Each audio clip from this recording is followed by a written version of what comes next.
નમસ્કાર, અમરેલીથી શુભ સમાચાર। રાજ્યના મુખ્યમંત્રી શ્રી ભૂપેન્દ્ર પટેલે રાજુલા તાલુકાના દેવકા વિદ્યાપીઠ ખાતે નવનિર્મિત ગર્લ્સ હોસ્ટેલ અને ભોજનાલયનું લોકાર્પણ કર્યું। દેવકા વિદ્યાપીઠમાં 1100 બેડની ગર્લ્સ હોસ્ટેલ અને 580 વિદ્યાર્થીનીઓ માટે ભોજનાલય નવી સુવિધાઓ સાથે કાર્યરત। મુખ્યમંત્રીશ્રીએ રાજ્યમાં કન્યા કેળવણી મહોત્સવ અને નમો લક્ષ્મી નમો સરસ્વતી યોજનાઓ હેઠળ દીકરીઓને મળતા લાભોની માહિતીઓ આપી। મુખ્યમંત્રીશ્રીએ શિક્ષણ, જીવન ઘડતર અને રાષ્ટ્રીય મૂલ્ય નિર્માણના કાર્યને પ્રશંસનીય ગણાવ્યું।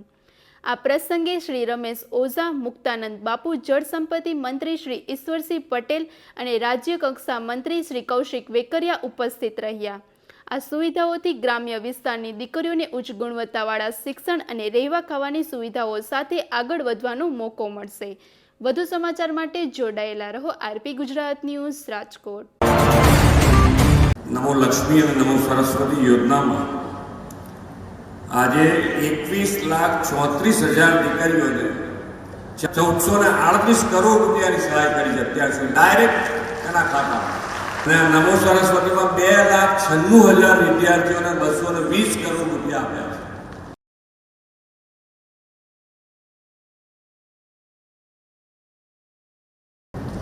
जे रीते बाळकोनो उछेर, जे रीते बाळकोने शिक्षण अपाई रह्युं छे ए जो एनो अभ्यास करीने हूँ कही शकूँ कि आ देशनुं भविष्य शुं हशे।